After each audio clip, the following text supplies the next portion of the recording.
दोस्तों, कैसे हो सब लोग। तो देखते हैं कि आपके पार्टनर की आपके लिए एनर्जीज़ क्या है, वो आपके लिए क्या सोच रहा है, उसके मन में आपको लेके या फिर इस रिलेशनशिप को लेके क्या चल रहा है, जो सबका फेवरेट टॉपिक रहता है।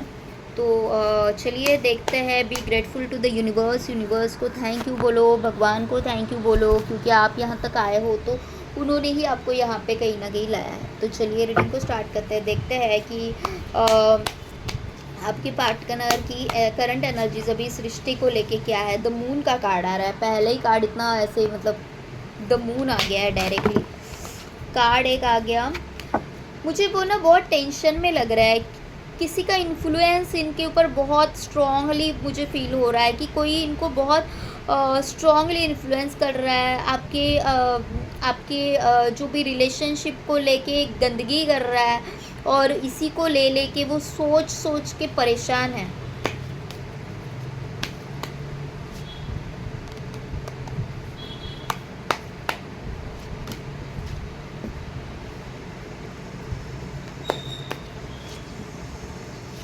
मुझे यहाँ पे जो लग रहा है ना, इन्होंने कई सारे डिसीजंस गलत इसलिए लिए क्योंकि ये एक्चुअली ना आपके रिलेशनशिप के लिए स्टैंड ही नहीं ले पाए। ओके, इन्होंने हर डायमेंशन पे सोचा कि मुझे ये करना चाहिए, मुझे वो करना चाहिए, और फाइनली इन्होंने चूज़ किया कि मेरे फैमिली ने मेरे लिए इतना कुछ किया है तो मुझे अपने फैमिली को चूज़ करना होगा, मुझे फैमिली के लिए टाइम देना पड़ेगा।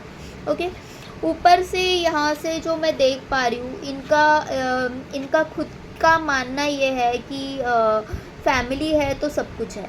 ओके, ये सोसाइटी को बहुत मानते हैं कि लोग क्या कहते हैं, लोग मेरे बारे में क्या सोचेंगे, अगर लोगों से एक्सेप्टेंस नहीं हुआ तो हम खुश कैसे रहेंगे। इस सारे मामले में ये सोचते हैं। बहुत ऐसे है कि ट्रेडिशनल टाइप के दिखने में तो आपको ऐसे लगते होंगे कि बंदा बहुत आज के ज़माने का है, लेकिन इनकी जो सोच है ना वो उसी टाइप की है कि नहीं, मैं अपने प्यार को एक्सेप्ट नहीं करूँगा। अगर मुझे किसी को एक्सेप्ट करना है तो वो सोसाइटी है। तो अभी प्रॉब्लम क्या हो रहा है पता है कि वो कई सारे मौके आए हैं। ओके, कई सारे मौके आए हैं इस रिश्ते में कि इस रिश्ते को सुधारा जा सके या फिर कुछ ना कुछ एक्शन लेके आपके पास वो आ सकते हैं, लेकिन इनका ध्यान ही नहीं है क्योंकि ये क्या सोचने में लगे हुए हैं कि ये पॉसिबल ही नहीं है। इनको ऐसे लग रहा है कि अगर मैंने कुछ डिसीजन ले लिया तो सब चीज़ें उल्टी पड़ जाएंगी, मेरे ऊपर आ जाएगी, और इसी के कारण ये ना आपकी तरफ देख ही नहीं रहे हैं, आपको इग्नोर कर रहे हैं। लेकिन क्या ये अंदर से खुश है? तो नहीं, ये बिल्कुल भी खुश नहीं है। लेकिन इनका ऐसा है कि मुझे फ़िलहाल मेरे से ज़्यादा अगर कुछ इम्पोर्टेंट है तो वो मेरी फैमिली है, क्योंकि जो फैमिली है ना वो ही मेरे लाइफ में खुशियाँ भर सकती है। लेकिन इनको यहाँ पे ये समझ में नहीं आ रहा है कि आपकी लाइफ में अगर कोई खुशियाँ ला सकता है ना, वो सिर्फ आप हो, आप खुद हो कि जो आपकी लाइफ में खुशियाँ ला सकता है। कोई थर्ड पर्सन आपकी लाइफ में कभी भी खुशियाँ क्रिएट ही नहीं कर सकता, कोई भी थर्ड पर्सन आपकी लाइफ में खुशियाँ ला ही नहीं सकता, क्योंकि आपकी खुशियाँ आप ही से स्टार्ट होती है, और ये यही बात नहीं समझ पा रहे। फैमिली के लिए किसी और से शादी कर लेंगे, फैमिली के लिए कुछ भी कर लेंगे, लेकिन हम वो जो दिल है ना उसका क्या करें? वो तो एडजस्ट नहीं कर रहा है ना, उसको तो वही पर्सन चाहिए कि जो मुझे पसंद है, तो फिर उस दिल का क्या करें? ये इनको समझ में नहीं आ रहा है कि मुझे एग्जैक्टली इस दिल का करना क्या है।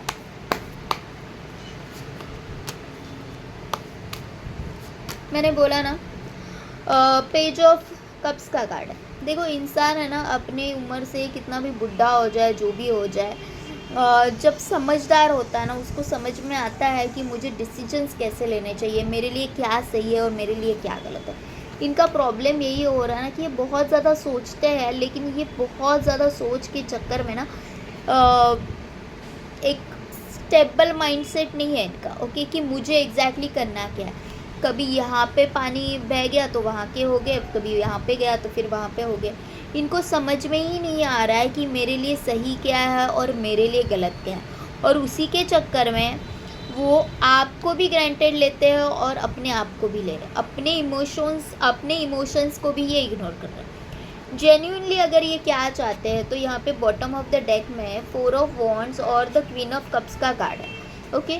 तो ये क्या चाहते हैं, ये आपको चाहते हैं। इनको पता है कि आप उनकी लाइफ की खुशियाँ हो, आप अगर इनके लाइफ में हो ना तो सब सही हो सकता है। इट इज़ लाइक मुझे पता नहीं क्यों ऐसे लगा कि लाइक एक सोलमेट ट्विन फ्लेम कनेक्शन जैसे लग रहा है कि आप एक दूसरे को कंप्लीट करते हो, आप उनकी लाइफ में वो खुशियाँ लेके आते हो जो वो चाहते हैं हमेशा से। एक उनका बचपन साथ में लेके आते हो। आपके साथ जब भी ये रहते हैं ना, तब इनको ऐसे लगता है कि मुझे ना कुछ सही गलत सोचने की ज़रूरत नहीं है, क्योंकि आप जजमेंटल नहीं होते उनके लिए। इनको ऐसे लगता है कि तुम्हारे साथ ना मैं जी उठता हूँ, तुम्हारे साथ जब भी होता हूँ ना तो मुझे मैं बड़ा हूँ छोटा हूँ ये दिखाने की ज़रूरत नहीं पड़ती। मैं होता हूँ, मैं अपने लिए जीता हूँ, मैं अपनी खुशियों के लिए जीता हूँ, और इसीलिए वो आपके साथ बहुत खुश फील करते हैं। लेकिन प्रॉब्लम क्या है ना कि दुनियादारी के चक्कर में ये पिस गए, और इनको, मुझे जहाँ तक लग रहा है ना, इनको जैसे कि इमोशनली ब्लैकमेल किया है किसी ने कि चीज़ें ख़राब, मतलब अगर तुमने ये ऐसा डिसीजन ले लिया तो चीज़ें इस तरह से ख़राब होगी।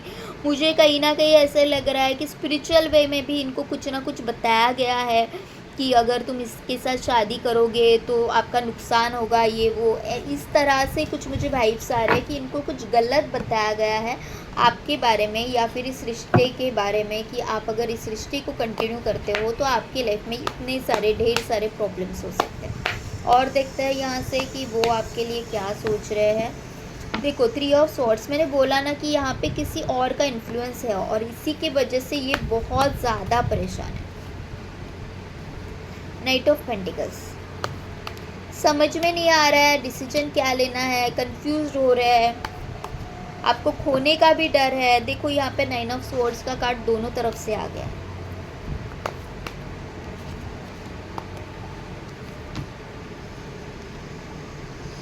इनकी जेन्युइन फीलिंग्स आपके लिए क्या है, तो 2 ऑफ कप्स, बहुत ज़्यादा प्यार करता है। जैसे मैंने बोला ना कि आप उनकी खुशियों का पिटारा हो, आपके साथ होने से ऐसे लगता है कि मेरी दुनिया, अभी मुझे क्या चाहिए इस दुनिया में, और क्या चाहिए, तुम हो तो बस सब कुछ है। लेकिन ये दुनिया उनकी खाली हो जाती है जब आप ही उसमें नहीं हो।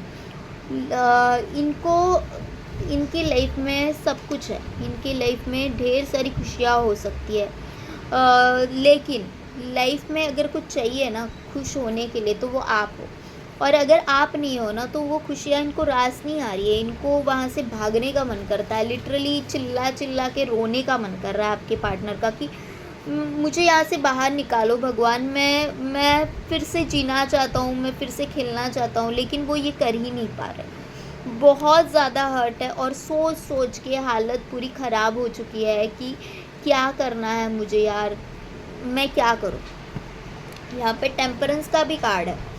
इन्होंने ना जब डिसीजन लिया था कि मुझे किसी थर्ड पार्टी के साथ जाना चाहिए, या फिर इन्होंने जब ये सोचा था कि मुझे फैमिली के साथ कंटिन्यू करना चाहिए, तब जेन्युइनली ये हुआ था कि इनको ऐसे लगा था कि मैं मैनेज कर लूँगा, ओके, कहीं ना कहीं मैं फिर थर्ड पार्टी के पास चला जाऊँगा और फिर बाद में सब मैनेज हो जाएगा, तुम भी भूल जाओगी और मैं भी भूल जाऊँगा। इन्होंने तभी इतना डीपली सोचा ही नहीं जब थर्ड पार्टी के लिए इन्होंने हाँ बोला, जब फैमिली ने इनके लिए रिश्ता लाया और थर्ड पार्टी ने के लिए इन्होंने हाँ बोला ना, तब इनकी हालात ऐसे थे कि ठीक है मैं कर लूँगा, बहुत स्ट्रॉन्ग थे ये। लेकिन जैसे ये थर्ड पार्टी के साथ रिलेशनशिप में चले गए ना, तब इनको समझ में आया कि नहीं हो रहा है। इनको ये समझ में आया कि तुम्हारे साथ, देखो ये पूरी जो जर्नी है ना कि बचपन से लेके बुढ़ापे तक की जर्नी, आप एक लॉयल फ्रेंड हो एक दूसरे के, एक आप ऐसे दोस्त हो कि एक दूसरे को हर एक डायमेंशन पे जानते हो, हर एक डायमेंशन पे कंप्लीट करते हो, ज़िंदगी के रंग भरते हो, ओके। उस तरह के आप दोनों में बॉन्ड है। आपका बॉन्ड है ना वो मतलब कोई भी फील कर सकता है। अगर आप दोनों साथ में हो तो आप दोनों का बॉन्ड कोई भी फील कर सकता है, इस तरह का बॉन्ड है।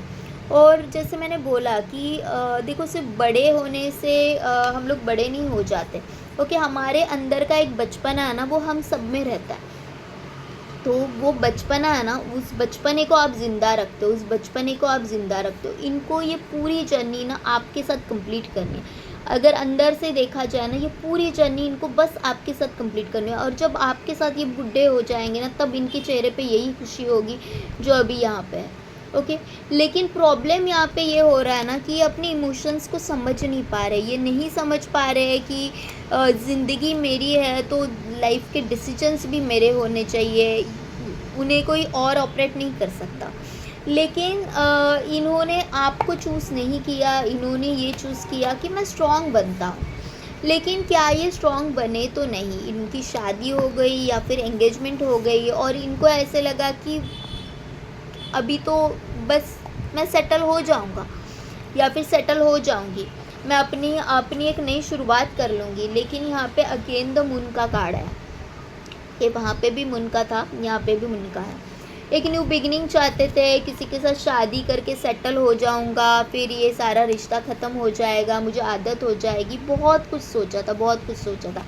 और फिर इनको लगा कि अगर मैंने तुम्हें चूज़ किया तो भाई लाइफ में बहुत सारा ज़्यादा प्रॉब्लम्स होंगे, फैमिली मुझे बेदखल कर देगी, मुझे फैमिली से निकलना पड़ेगा और बहुत सारे मुसीबतों का सामना करना पड़ेगा, और इसी के चक्कर में इन्होंने थर्ड पर्सन को चूज़ कर लिया। लेकिन अभी literally they are drowning, they are like, मतलब एक अंदर से ऐसे लग रहा है ना कि बस यार मैं, मतलब मुझे मार दो कोई, मैं नहीं जीना चाहता। एग्जैक्टली ऐसे वाली फील है ना, अंदर से ऐसे लग रहा है कि कोई मेरा गला पकड़ रहा है और कोई मेरा गला घोट रहा है।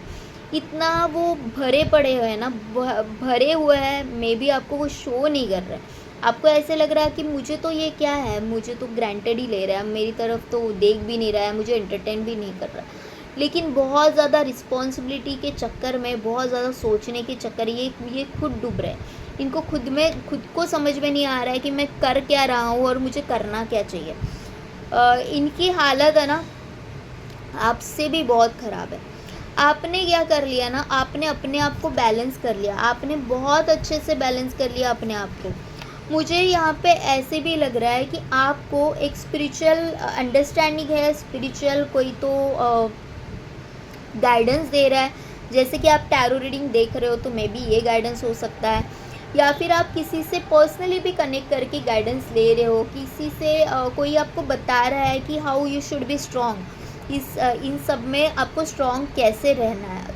हम हर किसी के लाइफ में ये एक्सपीरियंसेस आते हैं। कोई आपको ये बता रहा है कि आज जो तुम्हारे लाइफ में जो एक्सपीरियंस आया ना, वही एक्सपीरियंस कल मेरे लाइफ में भी था। तो आप उनका एक्सपीरियंस सुन के ना आप बहुत स्ट्रॉन्ग बनते जा रहे हो कि अगर उनसे वही हुआ, उनके साथ भी यही सब हुआ है, तो मुझे भी स्ट्रॉन्ग रहना है, मुझे भी अपने लिए जीना है, मुझे भी अपनी लाइफ की एक नई शुरुआत करनी है। और आपने कम्प्लीटली एक न्यू बिगिनिंग करना चूज़ कर लिया कि मैं अपने आप को सही कर लूँगी, मैं अपने आप को आप हीलिंग में लग गए। लेकिन आप जैसे हीलिंग में लग गए ना, इनकी हालत ये हो गई कि ये डूब गए। इन्होंने पहले आपको बहुत स्ट्रॉन्ग एटीट्यूड दिया होगा कि मुझे नहीं फ़र्क पड़ता, आई एम स्टेबल, लेकिन अंदर आग लगी हुई थी और वो दिखा नहीं पाए। अंदर जो भी था वो पूरा भरा पड़ा हुआ था, और अभी उसमें ऐसा है कि आपके लिए प्यार भी है, गुस्सा भी है कि मैंने ऐसा क्यों किया, मैंने ये गलत डिसीजन क्यों लिया, और उसी के कारण ये लिटरली बहुत स्ट्रेसफुल सिचुएशन में है, डिप्रेशन में। तो अगर हो सके तो आप एक बार इनसे बात कर लो। ओके, इनको किसी से बात करने की, इनको कोई समझे ये ज़रूरत है। अगर हो सके तो एक बार एक गर्लफ्रेंड या फिर बॉयफ्रेंड की तरह नहीं, लेकिन एक दोस्त की तरह उनसे बात करके देख लो। और अगर आपको ऐसे लग रहा है कि अभी कुछ बात बन ही नहीं सकती, या फिर अगर मेरे बात करने से चीज़ें ख़राब हो जाएगी, तो ठीक है, थोड़ा अपना टाइम ले लो। आपकी सिचुएशन क्या है आपको पता है, डिसीजंस आपको लेना है, ठीक है। तो ये थी आज की रीडिंग। आपको पर्सनल रीडिंग चाहिए तो आप डिस्क्रिप्शन बॉक्स में मैंने नंबर दे दिया है, आप कनेक्ट कर सकते हो। Thank you to all of you, love you all, take care, bye bye. और लाइक शेयर सब्सक्राइब करना मत भूलें। Thank you, bye bye.